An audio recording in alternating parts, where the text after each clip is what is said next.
Bienvenidos a este segundo video del curso El derecho al recurso en el proceso penal. En esta oportunidad vamos a hablar de tutela judicial efectiva y derecho al recurso.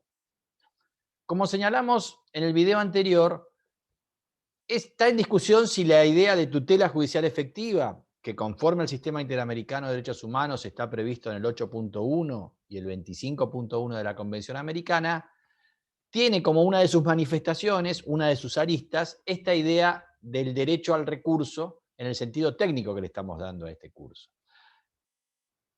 Ese interrogante, a mi modo de ver, puede contestarse de manera afirmativa y así lo he sostenido en una vieja ponencia del año 2004 en un congreso en La Plata, que luego fue publicado en el diario La Ley el 8 de febrero del 2005.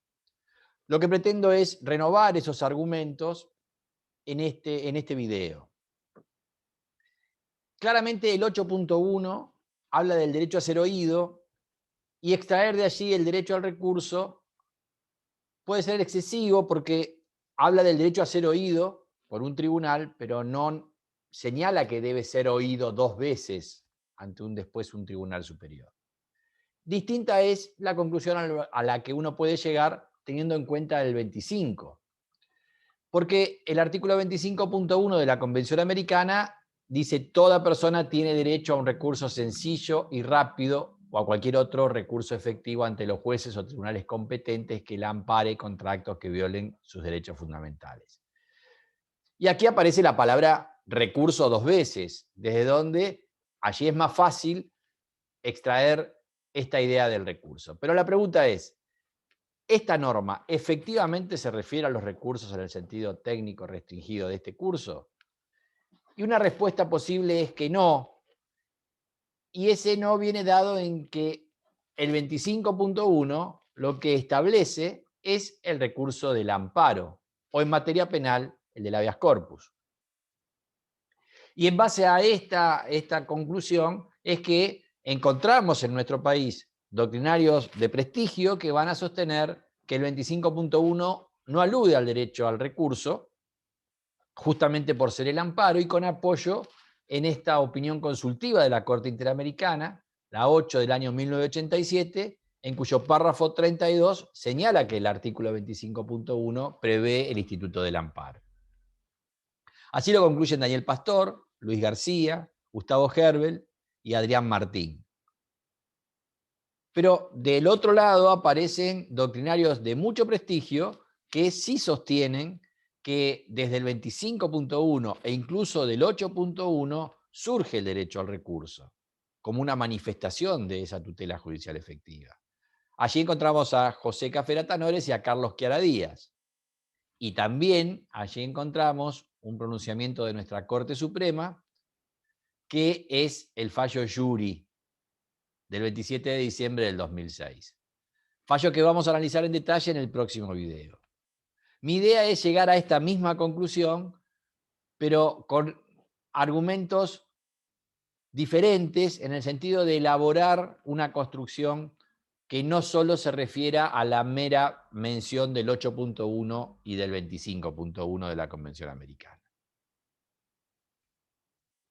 Indudablemente es cierto que el 25.1 se refiere al amparo, efectivamente así lo dijo la Corte Interamericana en esa opinión consultiva 8 de 1987, pero cuando uno repasa los pronunciamientos del sistema interamericano, que hoy están compilados en materia de tutela judicial, o sea, protección judicial, en este cuadernillo de jurisprudencia número 13, encuentra que, más allá del amparo, el propio sistema interamericano entendió que para proteger tutela judicial efectiva era necesario también que operaran otros mecanismos. Así, por ejemplo, se deriva para la Corte Interamericana de la idea de tutela judicial efectiva respecto de la víctima el derecho a la verdad y a que se investiguen y juzguen las violaciones a los derechos humanos.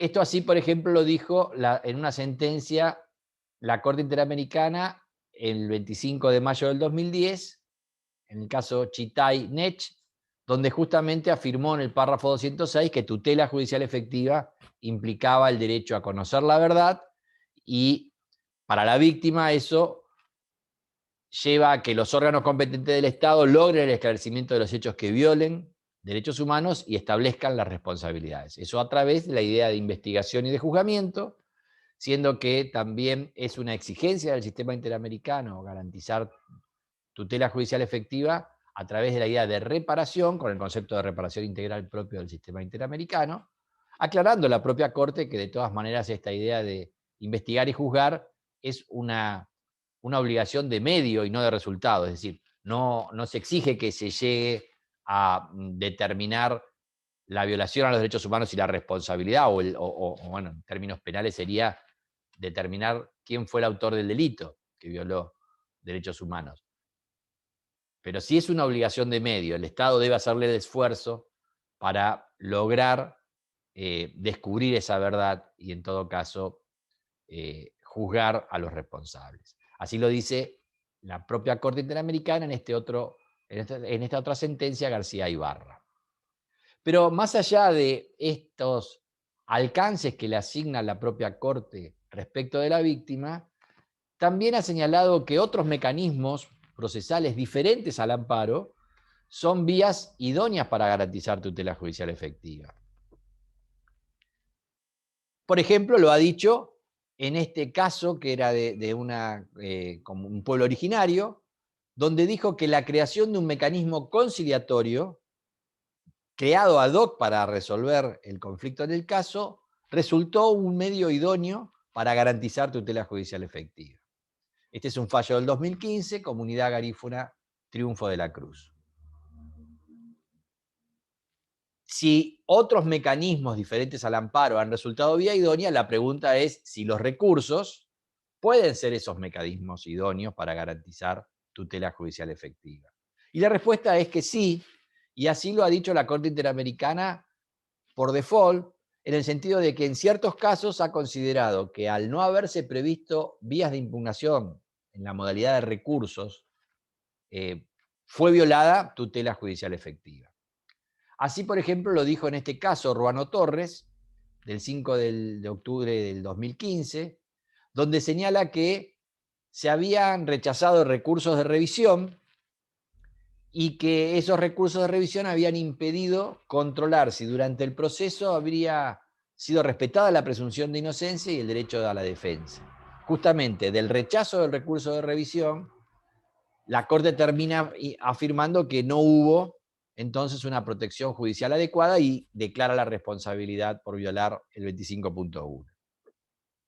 Otro caso es un caso de México, Radilla Pacheco, del 23 de noviembre del 2009, en el cual la Corte Interamericana señala que al no habérsele dado posibilidad a la víctima de impugnar la competencia de las autoridades judiciales que ejercían la jurisdicción en el caso y que a criterio de la víctima no resultaban competentes, esa imposibilidad de impugnar la competencia generó entonces una violación a la tutela judicial efectiva. Y más específicamente sobre esta misma lógica, en Usón Ramírez, la Corte Interamericana señala que cuando hubo un planteo a través de un recurso de casación para cuestionar la jurisdicción castrense, ese recurso de casación fue declarado, no fue admitido por cuestiones formales, e interpuesto un recurso extraordinario contra ese recurso de casación frustrado, tampoco se lo admitió, y entonces la Corte Interamericana sostuvo que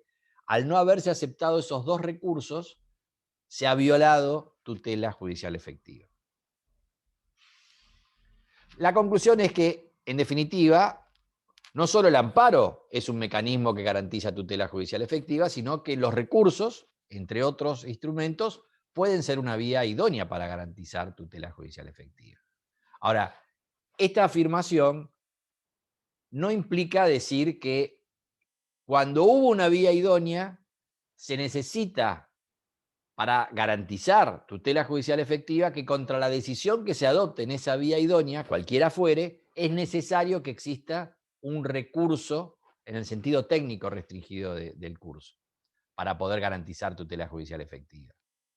Yo no he encontrado pronunciamientos de la Corte Interamericana que exijan expresamente que contra esa decisión adoptada en una vía idónea sea necesario para garantizar tutela judicial un recurso que permita revisar el acierto de esa decisión.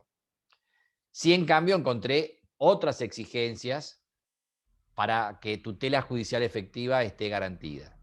En este sentido, por ejemplo, la Corte Interamericana en esta sentencia del 2002 y la IREA Constantin dice que para garantizar tutela judicial efectiva es necesario que en esa vía, en ese recurso sencillo y eficaz, haya acceso a asistencia letrada por parte de quien impugna, ¿no?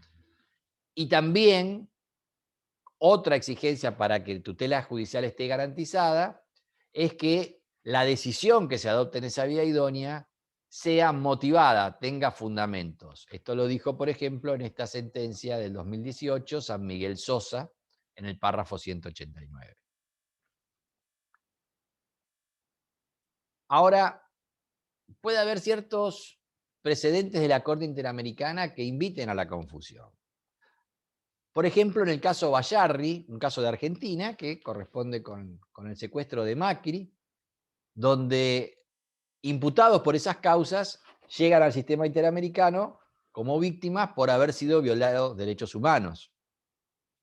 En esa causa, Bayarri, que fue sentenciada el 30 de octubre del 2008, en el párrafo 117, la Corte Interamericana, hablando de tutela judicial efectiva, dice que este derecho comprende no solo el acceso del ofendido a los procesos penales en condición de querellante, con lo cual está diciendo que tutela judicial efectiva equivale a permitirle a la víctima a querellar, sino que, amén de decir eso, también dice que dentro de tutela judicial efectiva está comprendido el derecho de la víctima a obtener un pronunciamiento definitivo mediante mecanismos efectivos de justicia.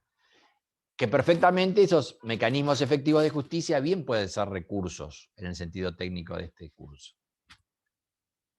También tenemos otro caso caro para la República Argentina, que es Bulacio, fallado antes que Bayarri.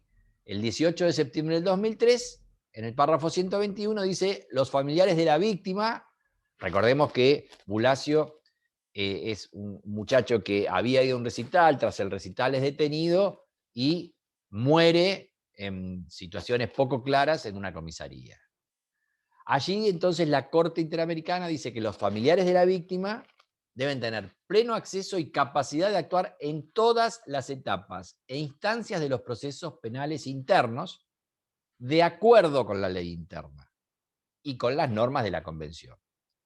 Y entonces, también aquí nos genera la duda de si entonces para el sistema interamericano esa capacidad de actuar en todas las instancias, conforme a la ley interna, habilitaría a amparar la figura del querellante y los recursos que se le conceden por la ley interna como manifestaciones de tutela judicial efectiva.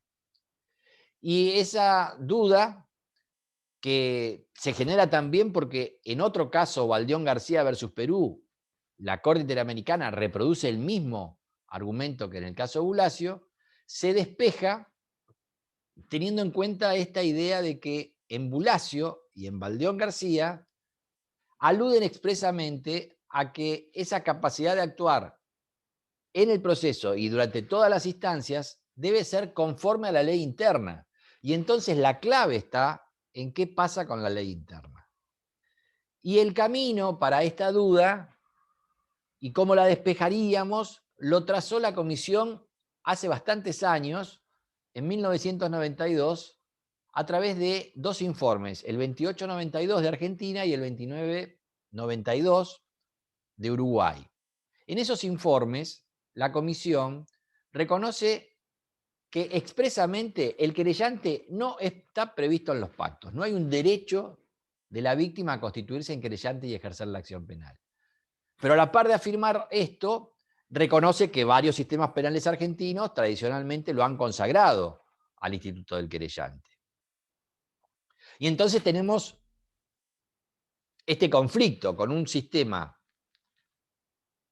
del derecho internacional que no consagra el instituto como un derecho humano, y legislaciones internas de los países que sí lo prevén.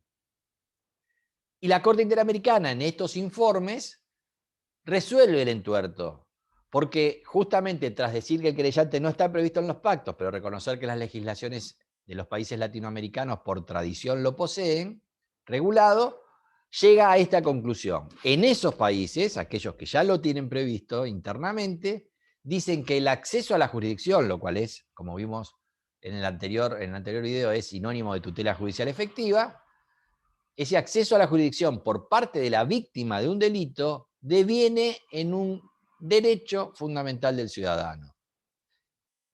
Y desentrañar qué quiere afirmar con esto se puede desentrañar a partir de la idea de principios de la teoría general de los sistemas de protección internacional. Este derecho fundamental del ciudadano equivale a un nuevo derecho humano que debe ser reconocido por el Estado y que es susceptible de declararse la responsabilidad internacional del Estado por haber violado la ley interna que garantiza en mejor medida que el pacto un determinado derecho. Esos principios de la teoría general los expone, por ejemplo, Fapiano. Fapiano fue miembro de la Comisión Interamericana en la década del 80 y además antes había sido Procurador General de la Nación, en un libro que se llama El Derecho Internacional de los Derechos Humanos. Marca todos esos principios de la teoría general que él fue viendo mientras se construía el sistema en la década del 80 y que hoy además resultan plenamente operativos. El primer principio es esta idea de progresividad, el principio de progresividad, que lo que indica es que los derechos humanos tienen que tender vectorialmente a ser cada vez más garantizadores, que lo que establecen los pactos son un piso mínimo de garantías y que este principio de progresividad lo que busca entonces es ir elevando el nivel de protección, es decir, elevar el piso de garantías. Y que cuando eso lo hace, ya sea el propio sistema internacional a partir de pronunciamientos o nuevas normas, o el propio sistema interno a través de leyes que mejoran esos estándares, empieza a actuar este otro principio, el de irreversibilidad o irretractabilidad, que lo que implica es una prohibición de regreso. Una vez que se subió el piso, no se puede volver atrás. Y si el legislador interno decidió elevar por un acto de voluntad propia, subiendo ese piso, y después considera que quiere retroceder, como está prohibido, y hoy empieza a jugar este tercer principio, que es el de interacción entre el derecho interno e internacional, que es el que Vidal Campos definía como la opción preferencial por el derecho más favorable. Hoy el sistema internacional está dispuesto a reconocer la responsabilidad internacional de un Estado por violar esa ley interna más garantizadora que lo que establecía el pacto. Con lo cual, si el Estado subió y después retrocede, aun cuando lo dejara al mismo nivel o por encima incluso que el piso mínimo establecido en el pacto, hoy por el juego de estos tres principios estaría incurriendo en responsabilidad internacional.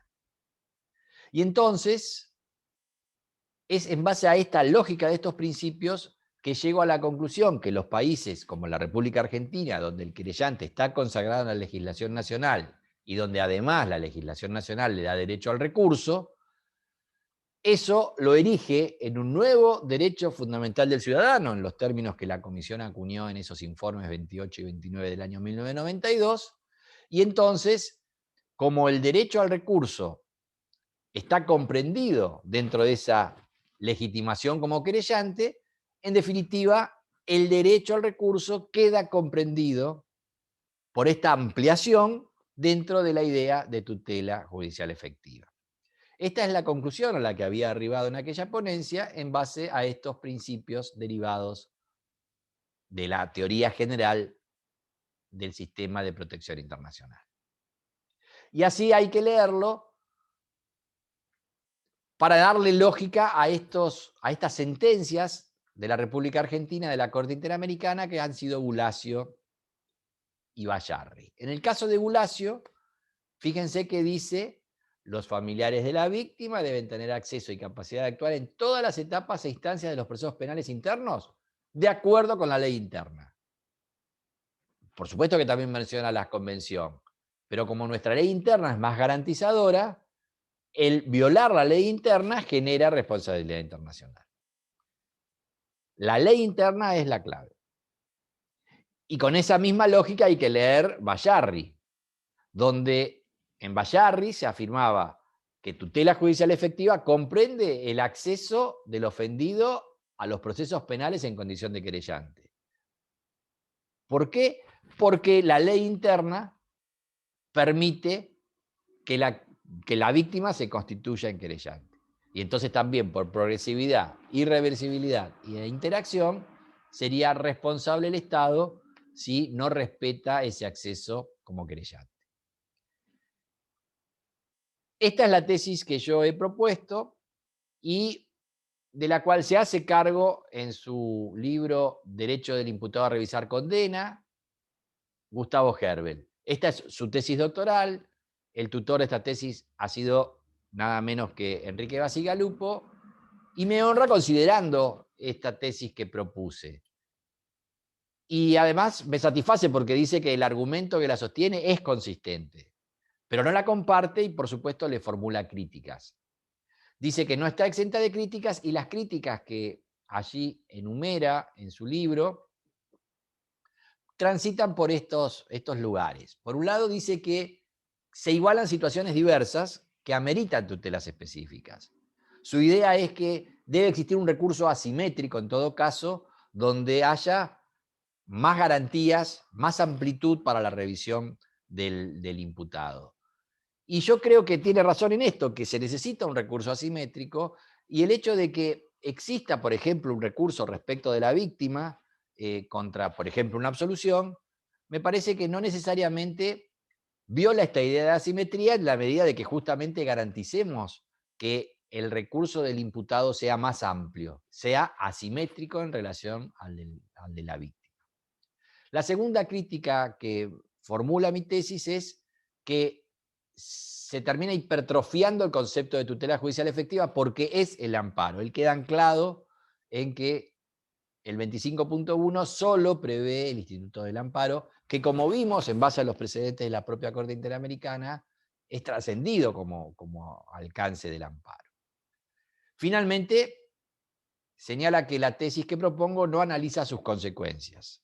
Y en este sentido, marca el problema respecto del ne bis in idem, problema que básicamente, de manera más potente, sostiene Julio Mayer, considerando que todo recurso, sea del acusador público o privado, viola el ne bis in idem porque impone un doble juzgamiento.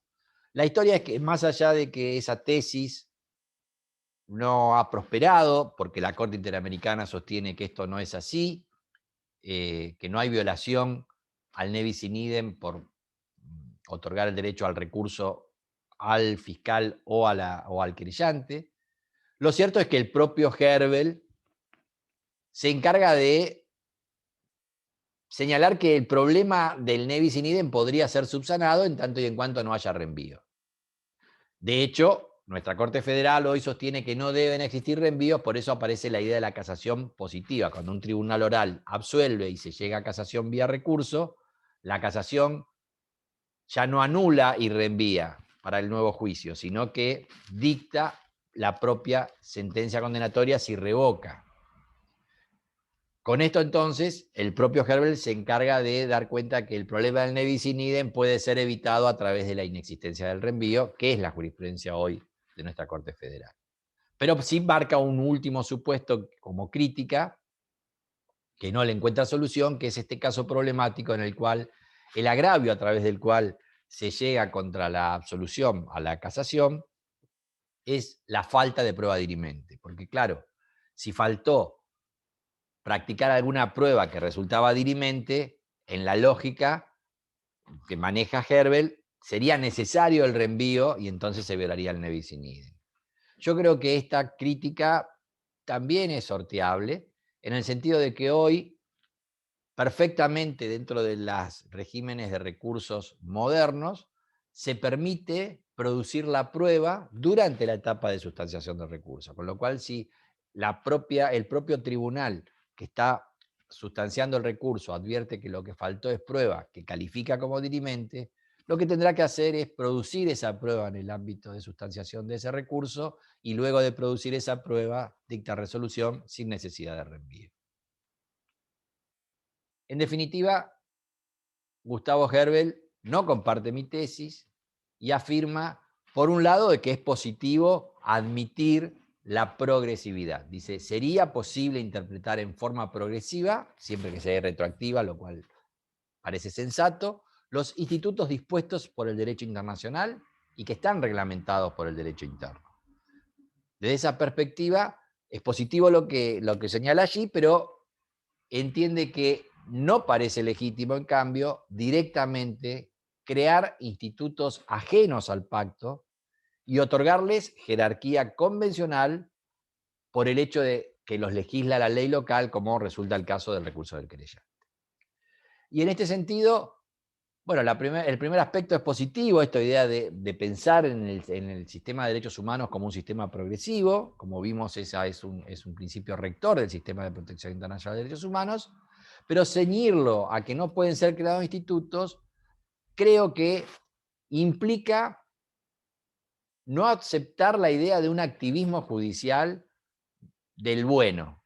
Esto es, un activismo judicial que amplíe derechos y garantías.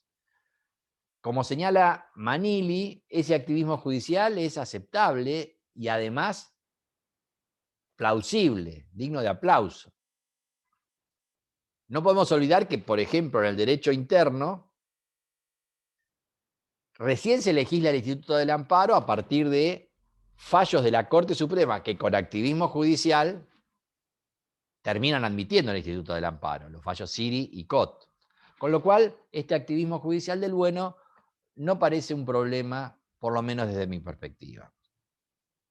En definitiva, tutela judicial efectiva abarca para mí el derecho al recurso de la víctima. Y podemos sumar un argumento adicional que ya insinué. La idea de tutela judicial efectiva, como idea integradora, es que se resuelva el caso en tiempo oportuno, conforme a la ley y con una respuesta de calidad. Y si exigimos esa respuesta de calidad, es muy sensato exigir un control de la calidad sobre la calidad de la respuesta, un control de calidad sobre esa respuesta. Y eso lo brindan precisamente los recursos y los otros medios de impugnación que habilitan el mundo de la actividad impugnativa. Esta es mi conclusión. En definitiva, para el derecho interno argentino, en tanto y en cuanto avanzamos, subiendo el nivel, el piso mínimo de garantías que los pactos nos marcan, previendo el instituto del querellante y concediéndole a esa parte el derecho a recurrir, para nosotros entonces creo que tutela judicial efectiva abarca el derecho al recurso. Y esta es la posición que ha sostenido nuestra Corte Suprema en un fallo del 2006, Yuri, que es el fallo que vamos a analizar en el próximo video, en el cual terminaremos de estudiar el tema de tutela judicial efectiva y derecho al recurso. Los espero en ese video. Muchas gracias.